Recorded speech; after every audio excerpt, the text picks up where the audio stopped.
TV. Olá pessoal, mais um programa Ed News da TV, cada vez mais interessante. Poxa, a conversa hoje vai ser ótima. Queria lembrar que a gente tem o patrocínio da Altvia, a primeira televisão por internet do país. E também contamos com o apoio da produtora de conteúdo Infinity.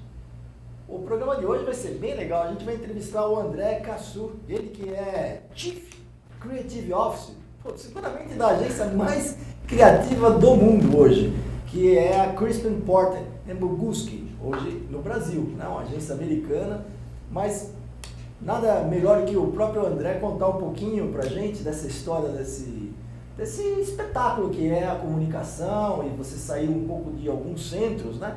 E criar outras oportunidades, né, André? Muito bem-vindo, viu? Muito obrigado pelo convite. Antes da gente começar, vamos falar do teu começo. Como é que você entrou nesse mercado? Que é um mercado restrito, né? Então, eu costumo brincar porque eu não escolhi a publicidade mesmo, assim, como minha profissão. Eu venho de uma família que, assim, minha mãe era assessora de imprensa de diversos músicos, então fui criado meio que nesse bastidor de palco e tal. Então minha mãe era assessora de imprensa do Roberto Carlos, assessora de imprensa do Emílio Santiago, cara, Chico Buarque, Deus e o Mundo, e o meu pai era crítico musical. Então tudo me empurrava para ser músico naquele momento. Só que, com certeza, né? Eu só descobri a música um pouco mais tarde, e foi mais ou menos na época da faculdade. Então eu fiz a faculdade de comunicação social e era músico. Mas assim, a faculdade era uma obrigação quase familiar, né? Eu vou entregar para minha mãe, olha, fique orgulhosa, tá aqui a minha faculdade. E eu não pensava em trabalhar em publicidade. Só que naquele momento eu comecei a balancear um pouquinho, fui sentindo. Então eu fui para Chicago 2 vezes, eu era gaitista de blues. Fiquei 2 temporadas em Chicago, e aí quando eu vi os meus grandes ídolos de música, assim, tipo Sugar Blue, Billy Branch, gaitistas incríveis, tocando para plateias muito restritas, e eles que para mim eram os donos do estilo, eu falei, não vai ser para mim esse negócio, eu preciso aceitar essa história de fazer um estágio. E aí eu entrei na Artplan, né, para estagiar. Rio? Na Artplan do Rio, né, a Artplan que tem uma história incrível. Nossa, Roberto Medina, então, amigo nosso. Roberto Medina, você tem o Nizam que saiu de lá, você tem o Fábio Fernandes numa época muito grandiosa da agência. E eu entrei nesse momento da agência, né, uma agência incrível, grande, né, na Lagoa, sem saber nada do assunto. Na beiradinha mesmo da Lagoa aí. Que era visual, lindo, era lindo. E eu perdidaço, não sabia nada do que eu tinha que fazer, mas eu dei muita sorte que eu caí com o Guilherme Jara. Então, logo no começo do meu estágio... Ele teve com a gente. Isso. Teve aqui com a gente, aqui no Ed News da TV. A gente entrou meio que... um cara craque também. 2 cabeludos, sem saber o que fazer. Aí juntamos, entendemos qual era o que a gente tinha que fazer, a gente começou a trabalhar junto. Então, eu tive um bom tempo do meu início, assim, já calcado num cara que hoje é um grande profissional do mercado. Então foi uma sorte. Hoje ele dirige a Grey, né? Ele está na FBIS hoje. Ele lidera a FBIS. Mas assim, foi um cara fundamental naquele meu começo de carreira. Trabalhei com o Chico Abré naquele momento, que foi quase um padrinho para mim, Marcos Apóstolo. E até que momento eu comecei a ficar incomodado, já tinha largado a música. Falei, puta, eu quero ir para São Paulo, preciso ir para São Paulo. Coloquei na cabeça, naquela época Que ano? Isso a gente está falando em 99, 2000. Tá. Não era um movimento tão tradicional ainda, poucos profissionais tinham feito esse movimento, óbvio, o Fábio já tinha feito, o Marcelo já tinha feito, mas na geração de redatores iniciando não era tão comum. Eu rodei a pasta de São Paulo, né? Tive uma sorte também, de novo, falo de sorte porque foi mesmo, tive Ricardo Freire vendo a minha pasta, Wilson Mateus, Marcelo Aragão, e eu adorei o jeito que eles E os comentários? Então, pasta é legal, que nem... molecão, né? Ainda tentando bater porta, que é pasta difícil, né? Pra garotada, até pra aprender, né? Como é que é, né? A gente tem apego com filho de pasta, né? A gente acha que é filho. E ninguém tem esse apego, só a gente, né? Com certeza, então, né? Eu apanhei um bocado, voltei pro Rio com umas peças que a maioria tinha gostado, eram umas unanimidades. Retrabalhei a pasta. E aí, o Vitor Santana, naquela época, já tinha entrado, que é um redator amigo meu e hoje diretor de criação da Yang, estava na FNASCA, e o Fábio precisava montar uma equipe para atender Telemar no Rio de Janeiro, Fábio Fernandes. E aí ele mostrou a pasta, o Fábio me contratou. Eu entrei na operação do Rio na FNASCA bem no início, muito antes, a gente está falando em 2001, para cuidar de Telemar exclusivamente. Só que eu botava no bolo de Telemar, eu botava, Fábio, eu pensei nisso, pensei naquilo, pensei nisso daqui, olha, mas esse outro. Acho que uma hora eu enchi tanto o saco dele que ele falou, cara, vem para São Paulo, vem. E aí eu fui para São Paulo e eu fiquei 8 anos na FNASCA. bom tempo, né? Eu tenho uma área de criação, né? Eu tenho poucas agências, assim, eu tenho até um orgulho disso, assim, sabe? Eu não faço aquelas excursões. Com certeza, André. É verdade mesmo. Eu fiquei longos períodos em 3 agências até abrir a minha.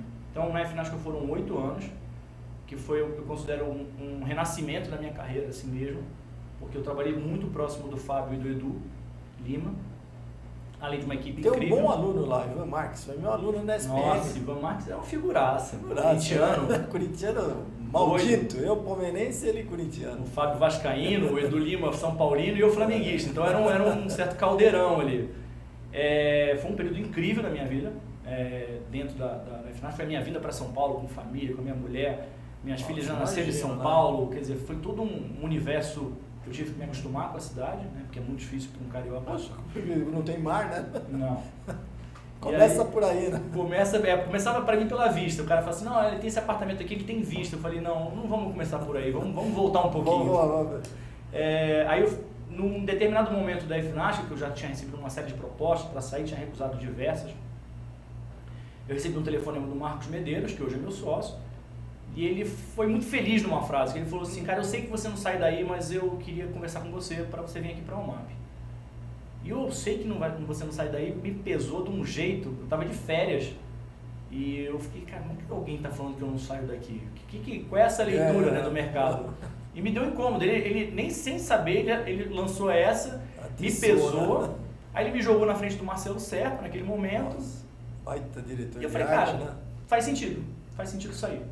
Acho que era um novo desafio. Eu já tinha feito 8 anos de FNASCA, tinha aprendido uma série de coisas num ambiente incrível e precisava me testar num outro ambiente, num terreno, um ambiente que eu não conhecesse mais as pessoas. Eu entrasse conhecendo, óbvio, algumas pessoas da equipe, mas eu precisava naquele momento sentir uma certa insegurança. A criação é importante, né? O desafio, né? Essa coisa do prazo, do caos, né? Olha, eu gosto muito de uma frase do criador do Pernalonga, né? Que agora fugiu o nome, mas acho que é Chuck Jones, mas ele falava, eu não teria criado nada do que eu criei se eu não tivesse medo. Eu tinha muito medo de não conseguir criar. Muito legal, né? Como então, é bom, né?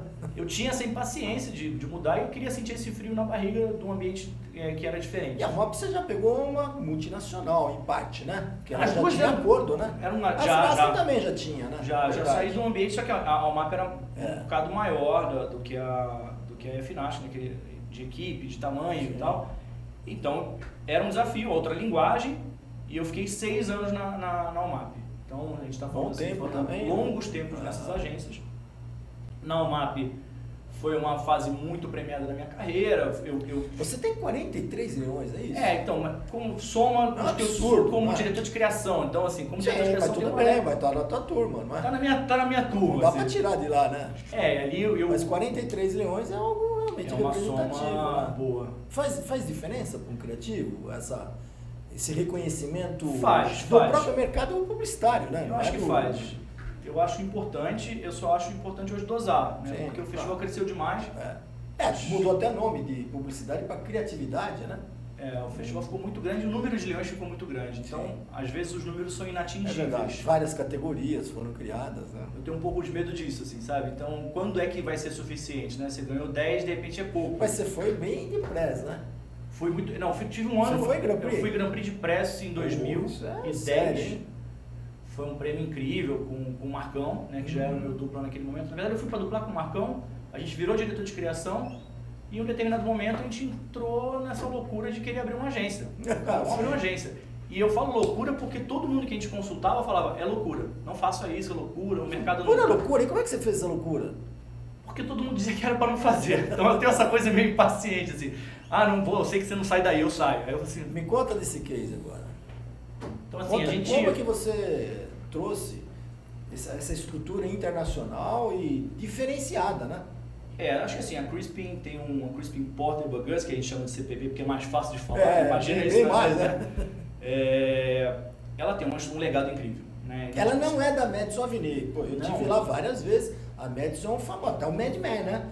O Mad, tem gente que pensa que é o homem louco, mas é o homem da Madison, né? A sala lá da DB, eu visitei lá da DB, tem a sala do Bill Bernbach ainda, preservada, incrível, então... Mas ela já era fora dessa curva. Eles abriram em Miami. Na verdade, naquela época, as agências já começaram a descentralizar um pouco, né? Então você tem a Chai Day que abre na Califórnia, você tem a CPB que resolve abrir em Miami, que é completamente fora do polo, ainda hoje tem poucas agências. Acho que tem Follow também, eu acho que... A Follow que é em Minneapolis. Então você tem um distanciamento dos centros. Eles resolveram abrir lá. E depois, de um determinado momento, resolveram migrar. E ganharam muitas contas. Eu me lembro de coisas fabulosas, né? Marcas a CPB, e cases de resultado, né? Tem. O grande lance da CPB, eu acho, é que eles cresceram muito na crise americana. Eles cresceram no momento que todo mundo estava meio perdido e eles começaram a apostar em várias soluções de criatividade diferentes. Então, o momento da crise americana é um momento da ascensão criativa. Sim. E de negócio da Crispin Porter nos Estados Unidos. Eles já estavam com um escritório em Boulder, já estavam em Miami e começaram depois a expandir o mundo. Então hoje você tem Londres, você tem a Escandinávia, você está abrindo hoje uma operação na China, você tem Los Angeles. E o Brasil, para eles, era um mercado que eles queriam entrar, mas não sabiam como, porque é um mercado peculiar. Né? Totalmente peculiar. A propósito, eu acho que uma das coisas que a Crispin Porter Bogusky, né? Vou falar CPB. Coisa que a CPB fez lá foi também em cima da desregulamentação que o Reagan tinha provocado no mercado, de fazer uma coisa em cima de cobrar por ideias, né? Isso. Por conceitos e não por comissão, né? Isso ainda no Brasil não funciona ainda, né? O modelo do Brasil, na verdade, eu acho que é um modelo muito bem estruturado, assim, é um modelo que funciona muito bem. O que a gente tem falado desde o começo é um modelo de coexistência. Sim, né? Assim, uma coisa não impede a outra. Claro. Quando as agências digitais chegaram no Brasil, eu acho que elas foram levemente infelizes no discurso de acreditar que tudo ia acabar. Né? E até que digital virou commodity, você tem que oferecer. E hoje o movimento é inverso. Né? As agências que se chamavam digitais hoje se chamam de comunicação, que eu acho que é o nome certo para isso. E começaram a contratar profissionais com experiência de offline. Então, assim, foi quase o movimento inverso. A gente observou, a gente teve essa chance de observar isso de fora, e na hora que a gente foi solidificar o negócio, a gente apostou no discurso de coexistência. Uma coisa não mata a outra. E como é que você fez? Foi você que foi em busca ou eles te procuraram? Foi um acaso. Foi um Marcão. Acaso é bom, né? Eu adoro. Acredito muito. Eu tenho uma mulher psicóloga, eu adoro psicologia. Acaso não existe, né? Segundo o Jung, não existe acaso. Eu li um bom livro chamado Andar do Bêbado, que não tem nada a ver com bebida, mas que fala do acaso, né? Do randômico, né? Essas coisas você tem que respeitar quando elas acontecem. Então o Marcão encontrou o Chuck Porter numa palestra, o Chuck falou sobre uma ideia de abrir no Brasil. Que bom. E eu acho que isso é um ponto importante. Assim. Todo mundo fala assim, mas vocês abriram para trazer uma marca celebrada internacionalmente para o Brasil. Sim, era muito importante para a gente. Mas sem o Chuck Porter a gente não teria feito nada, porque o que a gente gostou na agência foi dele. Que incrível, né? Ficou apaixonado. Pessoas fazem diferença, né? Eu acho que ainda... O negócio ainda é de pessoas, né? Não é verdade. A gente trabalha em humanas, né? Se fosse, pessoas são pessoas, cadeiras são cadeiras, são coisas diferentes. Mas você está fazendo um novo, né? Como é que você vê o mercado daqui para frente? Assim, com esse trabalho até diferenciado que vocês fazem, né? Como é que o anunciante aproveita essa novo embalo, vamos chamar de novo, até porque, reconheço, nós somos bons, mas somos tradicionais, né? Como é que o anunciante aproveita essas ideias? Eu acho que o momento hoje, de novo, a gente está vivendo uma crise no Brasil, né? A gente, nesse momento que está todo mundo meio apavorado, é a hora que o cliente mais precisa de soluções de negócio e de um pensamento criativo que envolva globalmente o negócio dele. Aí sim não estamos falando só de prêmio, estamos falando de resultado. Você me fez vender mais. Eu gosto muito que eu acho o maior elogio da história da propaganda, que é um dos diretores da Sadia falou pro Neil Ferreira, falou assim, por causa do seu comercial... Não, um gênio, tipo, esse cara eu idolatro... Trabalhei com ele, era gênio na DPZ, eu trabalhei com ele na Salles. Olha... Eu era mídia e ele era o criativo. Eu invejo só 5 minutos de conversa com ele, já me fariam feliz. É incrível, né? Então, assim, o cara falou naquele momento, falou, cara, por causa do seu comercial eu abri 3 fábricas. Eu acho que esse é o fundamento do negócio, né? É quando criação, ela tem uma percepção para o cliente que sim, você de fato altera o meu negócio, né? É um olhar para um outro umbigo, é uma coisa um pouco mais descentralizada de dentro da agência. Eu tive um aluno, o Attila Francucci, que é outro figuraça. E ele aumentou, acho que em 5% o share da cerveja da Skin com Naquele um momento, experimenta. sim. Pô, Sim. foi propaganda pura, né? Não tinha outra estratégia a não ser propaganda. Então, pô, a gente Boa vende criação. mesmo, né?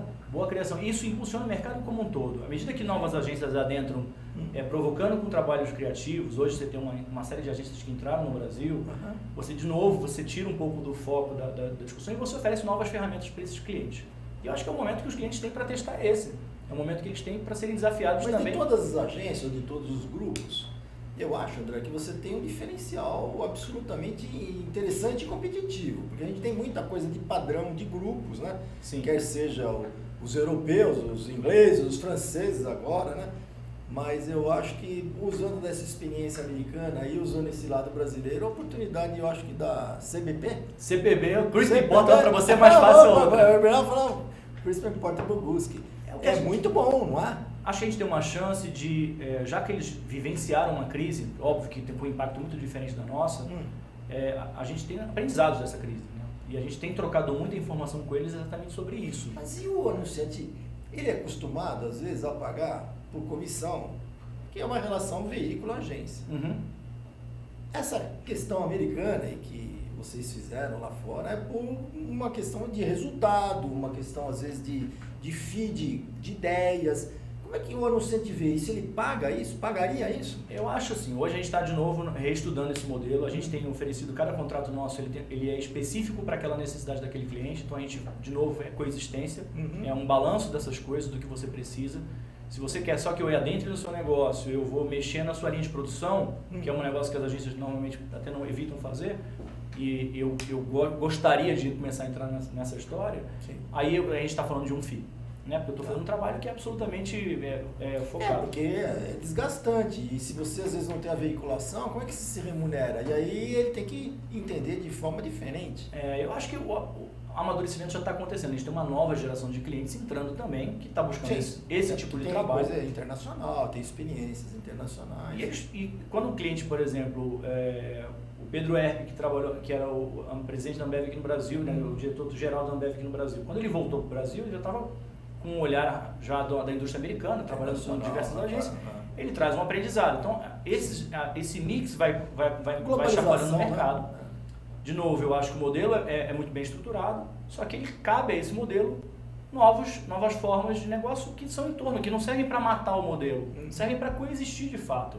Então, o que a gente propõe hoje é um balanço, né, de negócio, cara. Para você funciona desse jeito, então ótimo para você. Para você a gente tem que fazer um mix, para você é um outro negócio. Então, cada caso é um caso, porque a gente também entende que não dá para tratar todos os clientes do mesmo jeito. A gente hoje tem a operação, o lançamento de cerveja Corona, a gente tem a Minutos Seguros, que é uma corretora online, entrando no ar pela primeira vez com campanha, quer dizer, um cliente que saiu de performance para apostar no digital em propaganda. Você tem hoje Cepera, que é uma indústria familiar super tradicional. Conheci o pai e o filho, muito legal. E o produto bom pra caramba, né? O filho assumindo agora, mexendo no Fabril, a gente ajudando com ele, criando novos produtos para ele. Bem legal, bom case. O movimento para a gente é interessante porque eu acho que a gente considera que a gente trabalha em startups dentro de grandes clientes, ou em startups para valer. Então, a gente tem tido a oportunidade de testar e quando você pega o cliente nessa fase, anunciando o início de anunciar, ele entende para que publicidade serve ou quanto ela modifica o negócio dele ou não, quanto mexe com um ponteiro. Sim. A gente fala muito isso. Então, a Crispy, trazendo toda a experiência delas para a gente, e o que a gente tem de entendimento do mercado brasileiro, que isso é fundamental, porque não dá para ter esse olhar americano de fora sobre o Brasil, Sim. a gente acha que a gente já chegou num balanço hoje do que é a nossa proposta. E a nossa proposta envolve também, olhando para o lado da equipe, falando muito com jovens, que eu sei que são os que gostam bastante de ver esse programa, a gente mixou também um novo jeito de gestão, que a gente fala que é muito respeitoso. Olho no olho, todo pedido pode ser negado, contanto que ele seja ouvido. Todo mundo pode interferir no processo de trabalho. Não existe feudo, ninguém é diva lá dentro, assim, não tem a super estrela da criação, nem a super estrela do planejamento. Todo mundo tem que sentar na mesa, saber opinar, saber ouvir, e a gente tem com isso evitado bastante erro, eu acho, desde o começo da operação. Então, o menino que está da manhã... resultado para o anunciante. A Crispin, lá fora teve uma experiência muito boa também com a internet, né? Como é que você vê essa convergência de e-mails, o uso da internet? Você acha que já está no corriqueiro, está no dia a dia? Olha, a gente brinca com o seguinte, a Crispin foi eleita a agência digital da década de 2000, 2010, pelo Advertising Age, se não me engano, e eles nunca se disseram digitais. Isso é ótimo, né? Acho que resume muito bem, né, esse momento que a gente vive, né? Nosso momento é Mas é novo, e eu acho que a CPB, certo? Certo. A CPB tem muito o que ensinar, né? Hoje a gente está no momento que a gente tem muito que aprender e depois eu espero ter muito que ensinar. Tá bom, eu queria que você deixasse uma mensagem, André, até porque esse momento acho que é marcante do início dessa transformação de mercado e de resultado, mas eu gostaria que você deixasse uma breve mensagem para que a gente acompanhe lá no futuro, daqui a uns 20 anos, 10 anos. Bom, eu vou falar, óbvio, para os mais jovens, né? É bom que eu já tenho barba branca, eu posso falar para os mais jovens. Acho que vocês estão chegando no mercado num momento incrível. Assim, o mercado nunca teve tanta oportunidade de trabalho, o mercado nunca teve tantos jeitos de lidar com comunicação. É um momento riquíssimo.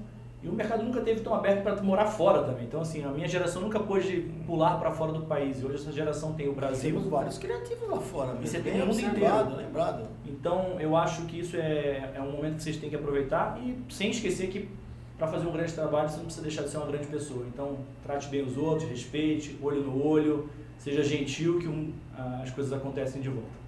Muito obrigado, André. Muito obrigado. Excelente. Eu acho que a entrevista é muito gostosa. A gente vai acompanhar o trabalho do André por muitos anos ainda, né? Na certeza de que ele vai fazer esse movimento forte aqui no Brasil. A agência é muito criativa, muito positiva, barulho garantido. Queria agradecer a participação de vocês, convidar para o próximo programa e agradecer a AltV, como patrocinadora do Ed News na TV, e também a produtora Infinity, produtora de conteúdo que nos apoia. Muito obrigado, até o próximo.